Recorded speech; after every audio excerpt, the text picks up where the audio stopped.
ওম শান্তি। আজিৰ তাৰিখ 19 ডিচেম্বৰ 2024 বৰ্ষ। প্ৰাতঃ মুৰলী বাপদাদা মধুবন। আজিৰ পিতাৰ অমৃতবাণী হৈছে, মৰমৰ সন্তানসকল, এই পুৰুষোত্তম সংগম যোগ স্থানান্তৰ হোৱাৰ যোগ। এতিয়া তোমালোক কনিষ্ঠৰ পৰা উত্তম পুৰুষ হ'ব লাগে।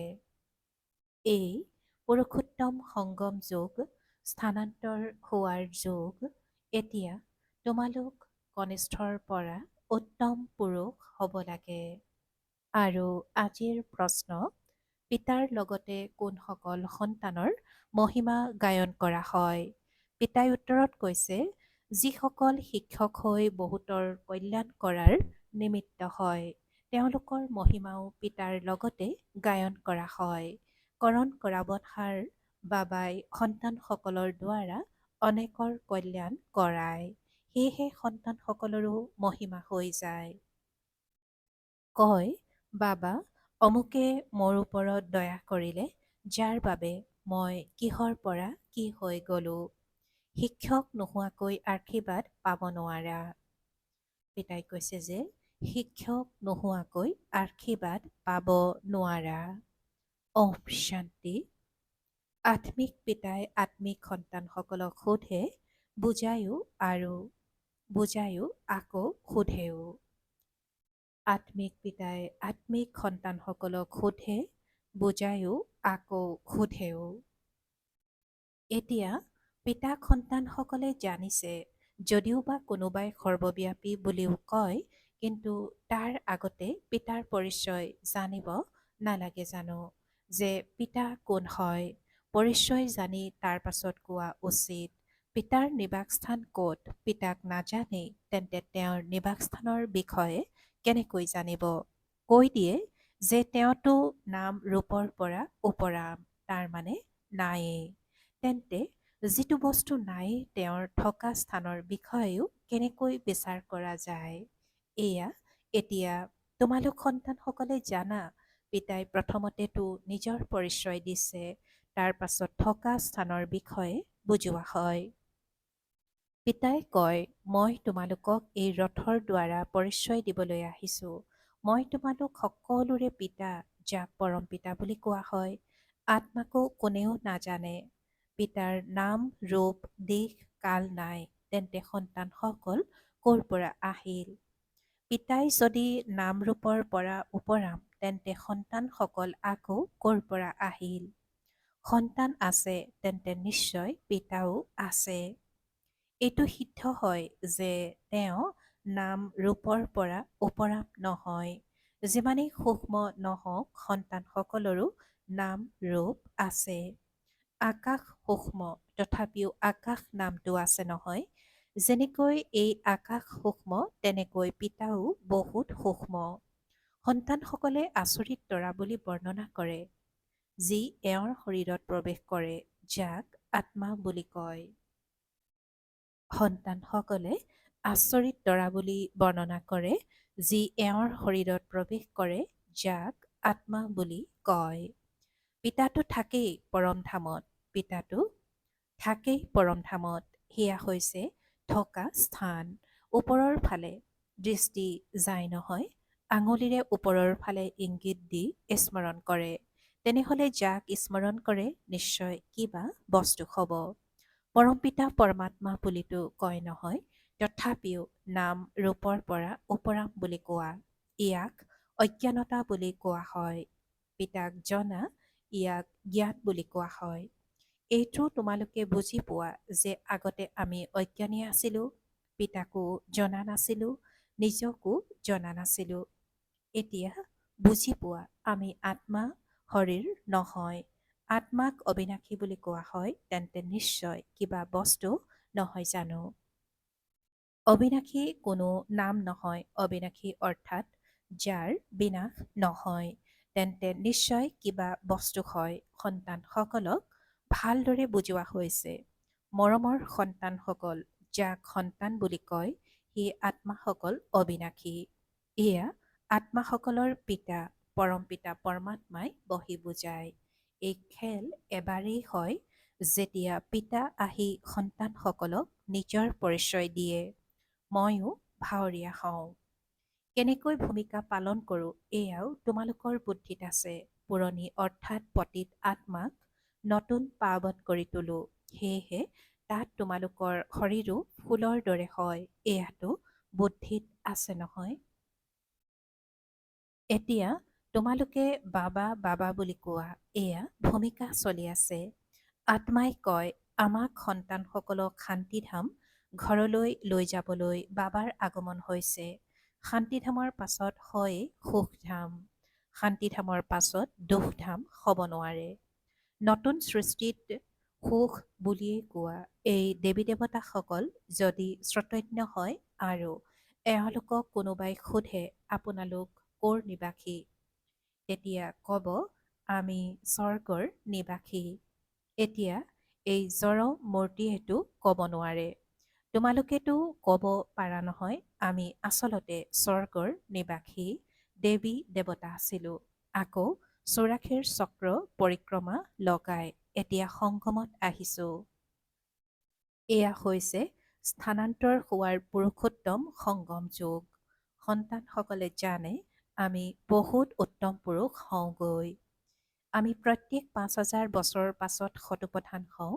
শতোপধানো ক্ৰমানুসৰি বুলি কোৱা হ'ব। এই গোটেই ভূমিকা আত্মাৰ প্ৰাপ্ত হয়।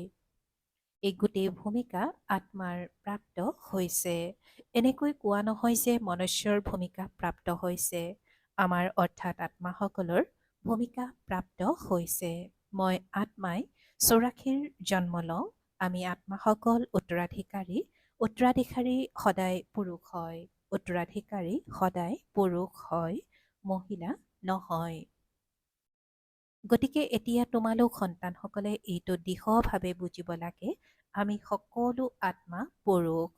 সকলোৱে বেসদৰ পিতাৰ পৰা উত্তৰাধিকাৰ লাভ কৰে। সদৰ লৌকিক পিতাৰ পৰা কেৱল পুত্ৰসকলেহে উত্তৰাধিকাৰ পায়, কন্যাসকলে নাপায়। এনেকুৱাও নহয় যে আত্মা সদায় মহিলাই হয়। পিতাই বুজায় তোমালোক আত্মাসকলে কেতিয়াবা পুৰুষৰ কেতিয়াবা মহিলাৰ শৰীৰ লোৱা। এই সময়ত তোমালোক সকলো পুৰুষ। সকলো আত্মাই এজন পিতাৰ পৰা উত্তৰাধিকাৰ পায়। সকলোৱেই সন্তান, সকলোৰে পিতা এজন। পিতায়ো কয় হে সন্তানসকল তোমালোক সকলো আত্মা পুৰুষ, মোৰ আত্মিক সন্তান। আকৌ ভূমিকা পালন কৰিবলৈ পুৰুষ মহিলা দুয়োৰে প্ৰয়োজন। তেতিয়াহে মনুষ্য সৃষ্টিৰ বৃদ্ধি হ'ব। এই কথাবোৰ তোমালোকৰ বাহিৰে আন কোনেও নাজানে। যদিও কয় আমি সকলো ভাই ভাই, কিন্তু বুজি নাপায়। এতিয়া তোমালোকে কোৱা বাবা আপোনাৰ পৰা আমি অনেকবাৰ উত্তৰাধিকাৰ লাভ কৰিছোঁ। আত্মাৰ এইটো দৃঢ় হৈ যায়। আত্মাই পিতাক নিশ্চয় স্মৰণ কৰে। অ' বাবা দয়া কৰক। বাবা এতিয়া আপুনি আহক, আমি সকলো আপোনাৰ সন্তান হ'ম। দেহ সহিত দেহৰ সকলো সম্বন্ধ এৰি আমি আত্মাসকলে আপোনাকে স্মৰণ কৰিম। পিতাই বুজাইছে নিজক আত্মা বুলি বুজি মোক পিতাক স্মৰণ কৰা। পিতাৰ পৰা আমি উত্তৰাধিকাৰ কেনেকৈ পাওঁ? প্ৰত্যেক ৫,০০০ বছৰৰ পাছত আমি এই দেৱতা কেনেকৈ হওঁ এয়াও জনা উচিত নহয় জানো? স্বৰ্গৰ উত্তৰাধিকাৰ কাৰ পৰা পাওঁ এয়া এতিয়া তোমালোকে বুজিছা। পিতাটো স্বৰ্গবাসী নহয়। সন্তানসকলক স্বৰ্গবাসী কৰি তোলে। পিতাটো স্বৰ্গবাসী নহয়, কিন্তু সন্তানসকলক পিতাই স্বৰ্গবাসী কৰি তোলে। নিজেতো নৰকলৈহে আহে। পিতা নিজেইতো নৰকলৈহে আহে। তোমালোকে পিতাক মাতাও নৰকলৈয়ে। যেতিয়া তোমালোক তমোপ্ৰধান হোৱা, এয়া তমোপ্ৰধান সৃষ্টি নহয় জানো? শতোপ্ৰধান সৃষ্টি আছিল। ৫,০০০ বছৰ পূৰ্বে এওঁলোকৰ ৰাজ্য আছিল। এই কথাবোৰ এই পঢ়াক এতিয়া তোমালোকে জানিছা। এয়া হৈছে মনুষ্যৰ পৰা দেৱতা হোৱাৰ পঢ়া। মনুষ্যৰ পৰা দেৱতা কৰি তুলিবলৈ ভগৱানৰ সময় নালাগে। সন্তান হ'লা, আৰু উত্তৰাধিকাৰী সলা। পিতাই কয়, তোমালোক সকলো আত্মা মোৰ সন্তান, তোমালোকক উত্তৰাধিকাৰ দিওঁ। তোমালোক ভাই ভাই, নিবাসস্থান হৈছে মূলধাম অথবা নিৰ্বাণ ধাম, যাক নিৰাকাৰী সৃষ্টি বুলিও কয়। সকলো আত্মা তাত থাকে। এই সূৰ্য চন্দ্ৰৰো সিপাৰে সেয়া তোমালোকৰ মৰমৰ শান্তিৰ ঘৰ। কিন্তু তাততো বহি যাব নালাগে। বহি কি কৰিবা, সেয়াটো যেন জড় অৱস্থা হৈ গ'ল। আত্মাই যেতিয়া ভূমিকা পালন কৰে তেতিয়া শ্ৰোতন্য বুলি কোৱা হয়। শ্ৰোতন্য হলেও যদি ভূমিকা পালন নকৰে তেন্তে জড় নহল জানো? তোমালোক ইয়াত থিয় হৈ যোৱা, হাত ভৰি নচলাবা। যেতিয়া তোমালোক ইয়াত থিয় হৈ যোৱা, হাত ভৰি নচলাবা, তেতিয়া জড় বস্তুৰ দৰেই হলা। তাততো স্বভাৱগত শান্তি থাকে, আত্মা যেন জড়। কোনো ভূমিকা পালন নকৰে। শোভাটো ভূমিকা পালন কৰাতেই নাই জানো? শান্তিধামত কি শোভা হ'ব? আত্মা সুখ দুখৰ আকৰ্ষণৰ পৰা উপৰাম হৈ থাকে। যদি কোনো ভূমিকা পালন নকৰে তেনেহলে তাত থাকি কি লাভ? প্ৰথমে সুখৰ ভূমিকা পালন কৰিব লাগে। প্ৰত্যেকেই প্ৰথমৰ পৰাই ভূমিকা লাভ কৰিছে। কিছুমানে কয়, আমাকতো মুক্তি লাগে, পানীৰ বুৰবুৰণি পানীত মিলি গ'ল বছ, আত্মা যেন নাই। একোৱেই ভূমিকা পালন নকৰিলে তেতিয়া জড় বুলিয়েই কব। শ্ৰোতন্য হৈও জড় বস্তুৰ দৰে পৰি থাকিলে তেতিয়া কি লাভ? ভূমিকাটো সকলোৱে পালন কৰিবই লাগে। নায়ক নায়িকাৰ ভূমিকাক মুখ্য বুলি কোৱা। তোমালোক সন্তানসকলে নায়ক নায়িকাৰ উপাধি পোৱা। আত্মাই ইয়াত ভূমিকা পালন কৰে। প্ৰথমতে সুখৰ ৰাজ্য কৰে, পাছত ৰাৱণৰ দুখৰ ৰাজ্যলৈ যায়।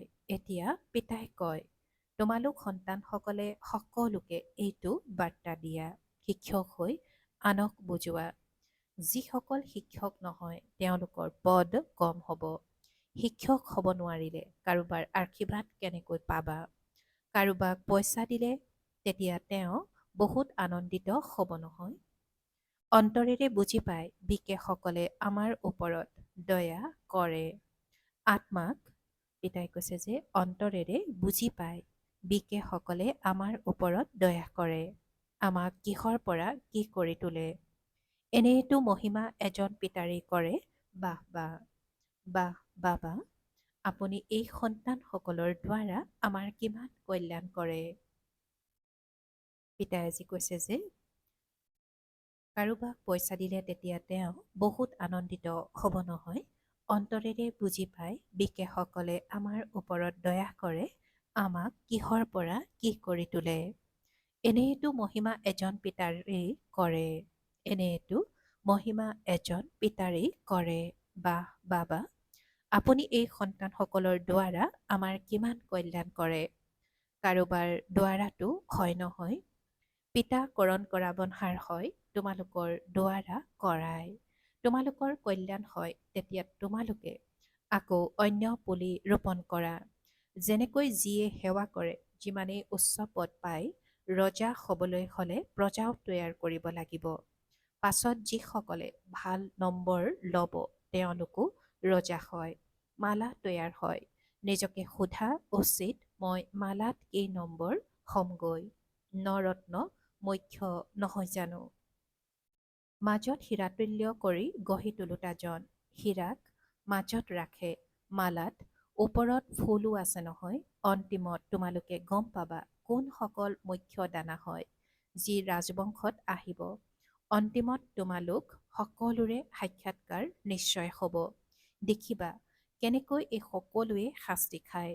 আৰম্ভণিত দিব্য দৃষ্টিৰে তোমালোকে সূক্ষ্ম ধামত দেখিছিলা, এয়াও গুপ্ত।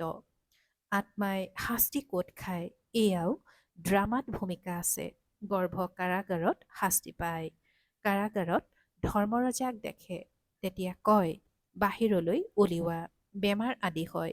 এয়াও কৰ্মৰ হিচাপ নহয় জানো? এই সকলো বুজিবলগীয়া কথা। পিতাইটো নিশ্চয় সঠিক কথাই শুনাব নহয়। এতিয়া তোমালোকে সত্যনিষ্ঠ হোৱা। সত্যনিষ্ঠ বুলি তেওঁলোকক কোৱা হয় যিসকলে পিতাৰ পৰা বহুত শক্তি লয়। তোমালোক বিশ্বৰ মালিক হোৱাগৈ নহয়। কিমান শক্তি থাকে যুদ্ধ আদিৰ কথা নাই। শক্তি কম হ'লে কিমান কাজিয়া হৈ যায়। তোমালোক সন্তানসকলে আধাকল্পৰ বাবে শক্তি লাভ কৰা, সেয়াও পুৰুষাৰ্থৰ ক্ৰম অনুসৰি। একে সমান শক্তি পাব নোৱাৰে, একে সমান পদো নোপোৱা। এয়াও আগৰ পৰা নিৰ্ধাৰিত হৈ আছে, ড্ৰামাত অনাদিৰে পৰা নিৰ্ধাৰিত হৈ আছে। কোনোবা শেষৰ ফালে আহে, এটা দুটা জন্ম ল'লে আৰু শৰীৰ এৰিলে। যেনেকৈ দীপাৱলীত মহৰ যেনেকুৱা অৱস্থা হয়, ৰাতি জন্ম লয়, ৰাতিপুৱা মৰি যায়, সেয়াতো অগণন থাকে। মনুষ্যৰটো তথাপিও গণনা হয়, মনুষ্যৰটো তথাপিও গণনা হয়। প্ৰথমতে যিসকল আত্মা আহে তেওঁলোকৰ আয়ুস কিমান বেছি হয়। তোমালোক সন্তানসকল আনন্দিত হোৱা উচিত। আমি বহুত দীঘলীয়া আয়ুসৰ হ'মগৈ। তোমালোকে সম্পূৰ্ণ ভূমিকা পালন কৰা, পিতাই তোমালোককে বুজায়। তোমালোকে কেনেকৈ সম্পূৰ্ণ ভূমিকা পালন কৰা। পঢ়া অনুসৰি ওপৰৰ পৰা ভূমিকা পালন কৰিবলৈ আহা। তোমালোকৰ এই পঢ়া হয় নতুন সৃষ্টিৰ বাবে। পিতাই কয়, অনেকবাৰ তোমালোকক পঢ়াওঁ, এই পঢ়া অবিনাশী হৈ যায়। আধাকল্প তোমালোকে প্ৰাৰব্ধ পোৱা, সেই বিনাশী পঢ়াৰ দ্বাৰা সুখো অল্পকালৰ বাবে পোৱা যায়। এতিয়া কোনোবা বেৰিষ্টাৰ হ'লে আকৌ কল্পৰ পাছত বেৰিষ্টাৰ হ'ব। এয়াও তোমালোকে জানা, সকলোৰে যি ভূমিকা সেই ভূমিকাই কল্পই কল্পই পালন কৰি থাকিব। দেৱতা হোৱা বা শূদ্ৰ হোৱা প্ৰত্যেকৰে সেয়াই ভূমিকা চলি থাকিব, যি কল্পই কল্পই চলিছিল। তাত কোনো পাৰ্থক্য থাকিব নোৱাৰে। প্ৰত্যেকে নিজৰ ভূমিকা পালন কৰি থাকে। এয়া সকলো পূৰ্ব নিৰ্ধাৰিত খেল। সোধে পুৰুষাৰ্থ ডাঙৰ নে প্ৰাৰব্ধ ডাঙৰ? এতিয়া পুৰুষাৰ্থ অবিহনেতো প্ৰাৰব্ধ পাব নোৱাৰে। ড্ৰামা অনুসৰি পুৰুষাৰ্থৰ আধাৰত প্ৰাৰব্ধ পোৱা যায়। ড্ৰামাৰ অনুসৰি পুৰুষাৰ্থৰ আধাৰত প্ৰাৰব্ধ পোৱা যায়। সেয়েহে গোটেই বোজা ড্ৰামাৰ ওপৰত আহি যায়। পুৰুষাৰ্থ কিছুমানে কৰে, কিছুমানে নকৰে। আহেও, তথাপিতো পুৰুষাৰ্থ নকৰিলে প্ৰাৰব্ধ নাপায়। গোটেই সৃষ্টিত যি কৰ্মকাণ্ড চলে, সকলো পূৰ্ব নিৰ্ধাৰিত ড্ৰামা। আত্মাত আগৰে পৰা আদিৰ পৰা অন্তলৈকে ভূমিকা নিৰ্ধাৰিত হৈ আছে। যেনেকৈ তোমালোক আত্মাত ৮৪ জন্মৰ ভূমিকা আছে, হীৰাও হয়, কৰিতুল্যও হয়। যেনেকৈ তোমালোক আত্মাত ৮৪ জন্মৰ ভূমিকাও আছে, হীৰাও হয় আৰু কৰিতুল্যও হয়। এই সকলো কথা এতিয়া তোমালোকে শুনিছা। স্কুলত যদি কোনোবা উত্তীৰ্ণ নহয়, তেতিয়া কোৱা, এওঁ বুদ্ধিহীন, ধাৰণা নহয়, ইয়াকে কোৱা হয় বিচিত্ৰ বৃক্ষ। বিচিত্ৰ চাৰিত্ৰিক বৈশিষ্ট্য। এই বৈচিত্ৰ্য, পিতাই কৈছে যে ধাৰণা নহয়, ইয়াকে কোৱা হয় বিচিত্ৰ বৃক্ষ, বিচিত্ৰ চাৰিত্ৰিক বৈশিষ্ট্য। এই বিচিত্ৰ বৃক্ষৰ জ্ঞান পিতাইহে বুজায়, কল্পবৃক্ষৰ ওপৰতো বুজায়। বটবৃক্ষৰ উদাহৰণো ইয়াৰ ওপৰতে। ইয়াৰ শাখা বহুত বিয়পি যায়। সন্তানসকলে বুজি পায়, আমি আত্মাসকল অবিনাশী, শৰীৰটো বিনাশ হৈ যাব, আত্মাইহে ধাৰণ কৰে, আত্মাই ৮৪ জন্ম লয়। শৰীৰটো সলনি হৈ থাকে, আত্মা সেয়াই, আত্মাইহে ভিন্ন ভিন্ন শৰীৰ লৈ ভূমিকা পালন কৰে। এয়া নতুন কথা নহয় জানো? তোমালোক সন্তানসকলেও এতিয়া এইটো বুজনি পাইছা। কল্পপূৰ্বেও এনেকৈ বুজিছিলা। পিতা আহেও ভাৰততে। তোমালোকে সকলোকে বাৰ্তা দি থাকা, এনেকুৱা কোনো নাথাকিব যিয়ে বাৰ্তা নাপাব। বাৰ্তা পোৱাটো সকলোৰে অধিকাৰ। আকৌ পিতাৰ পৰা উত্তৰাধিকাৰো ল'ব। কিবা অলপো শুনিব নহয়, তথাপিও পিতাৰ সন্তান হয় নহয়। পিতাই বুজায়, মই তোমালোক আত্মাসকলৰ পিতা, মোৰ দ্বাৰা এই ৰচনাৰ আদি মধ্য অন্ত জনা বা তোমালোকে এই পদ পোৱা। বাকী সকলো মুক্তিত গুচি যায়। পিতাইতো সকলোৰে সৎগতি কৰে। গায়ন কৰে, অহো বাবা, আপোনাৰ লীলা কি লীলা। কেনেকুৱা লীলা? এই পুৰণি সৃষ্টিক সলনি কৰাৰ লীলা। এয়া জনা উচিত নহয় জানো? মনুষ্যই জানিব নহয়, পিতা আহি তোমালোক সন্তানসকলকহে সকলো কথা বুজায়। পিতা জ্ঞানেৰে পৰিপূৰ্ণ, তোমালোককো নলেজফুল কৰি তোলে। তোমালোক ক্ৰমানুসৰি হোৱা, বৃত্তি লওঁতা জ্ঞানেৰে পৰিপূৰ্ণ বুলিয়ে ক'ব ভাল বাৰু। অতি মৰমৰ কল্পৰ পাছত পুনৰাই মিলিত হোৱা সন্তানসকলৰ প্ৰতি মাতা পিতা বাপ দাদাৰ স্নেহপূৰ্ণ স্মৰণ আৰু সুপ্ৰভাত। আত্মিক পিতাৰ আত্মিক সন্তানসকলক নমস্কাৰ আৰু আত্মিক সন্তানসকলৰ আত্মিক মাত পিতা আৰু বাপ দাদাৰ প্ৰতি স্নেহপূৰ্ণ স্মৰণ আৰু সুপ্ৰভাত আৰু নমস্কাৰ নমস্কাৰ নমস্কাৰ। আৰু আজিৰ ধাৰণাৰ বাবে মুখ্য সাৰ প্ৰথমতে, সদায় এইটো স্মৃতিত থাকিব লাগে যে আমি আত্মা পুৰুষ, আমি পিতাৰ পৰা সম্পূৰ্ণ উত্তৰাধিকাৰ ল'ব লাগে। মনুষ্যৰ পৰা দেৱতা হোৱাৰ পাঠ পঢ়িব আৰু পঢ়াব লাগে। দ্বিতীয়তে, গোটেই সৃষ্টিত যিয়েই কৰ্মকাণ্ড চলে সেয়া সকলো পূৰ্ব নিৰ্ধাৰিত ড্ৰামা। ইয়াত পুৰুষাৰ্থ আৰু প্ৰাৰব্ধ দুয়োটাই নিহিত হৈ আছে। পুৰুষাৰ্থ অবিহনে প্ৰাৰব্ধ পাব নোৱাৰি। এই কথাটি ভালকৈ বুজিব লাগে। আৰু আজিৰ বৰদান, যিকোনো সেৱা সঁচা মনেৰে বা নিষ্ঠাৰে কৰোঁতা সঁচা আত্মিক সেৱাধাৰী হোৱা। যিকোনো সেৱা সঁচা মনেৰে বা নিষ্ঠাৰে কৰোঁতা সঁচা আত্মিক সেৱাধাৰী হোৱা। আৰু আজিৰ বৰদানৰ ব্যাখ্যা, সেৱা যিয়েই নহওক সেয়া সঁচা মনেৰে নিষ্ঠাৰে কৰিলে তাৰ 100 নম্বৰ পোৱা যায়। সেৱাত যাতে খিংখিঙীয়া নোহোৱা, সেৱা মাথো কৰিব লাগে বাবেই কৰিব নালাগে। তোমালোকৰ সেৱা হয় নষ্ট, খোৱাটোক ঠিক কৰা, সকলোকে সুখ দিয়া, আত্মাসকলক যোগ্য আৰু যোগী কৰি তোলা, অপকাৰীসকলৰ উপকাৰ কৰা, সময়ত প্ৰত্যেককে সংগ বা সহযোগ দিয়া। এনেকুৱা সেৱা কৰোঁতা সকলেই সঁচা আত্মিক সেৱাধাৰী। আৰু আজিৰ শ্লোগান, পবিত্ৰতাই ব্ৰাহ্মণ জীৱনৰ নবীনতা, এয়াই জ্ঞানৰ আধাৰ। পবিত্ৰতাই ব্ৰাহ্মণ জীৱনৰ নবীনতা, এয়াই জ্ঞানৰ আধাৰ। ওম শান্তি। সদায় সন্তুষ্ট হৈ থাকি সকলোকে সন্তুষ্ট কৰি সন্তুষ্টমণি হ'বলৈ আজিৰ অব্যক্ত সংকেত। সদায় সন্তুষ্ট হৈ থাকি সকলোকে সন্তুষ্ট কৰি সন্তুষ্টমণি হ'বলৈ আজিৰ অব্যক্ত সংকেত। এই চূড়ান্ত অধ্যয়নত প্ৰতিগৰাকী সন্তানে 3খন প্ৰমাণপত্ৰ ল'ব লাগে। প্ৰথমে নিজে নিজৰ প্ৰতি সন্তুষ্ট হৈ থকাৰ প্ৰমাণপত্ৰ, দ্বিতীয়তে বাপ দাদাৰ দ্বাৰা প্ৰমাণপত্ৰ আৰু তৃতীয়তে পৰিয়ালৰ সম্বন্ধ সম্পৰ্কত অহাসকলৰ দ্বাৰা প্ৰমাণপত্ৰ।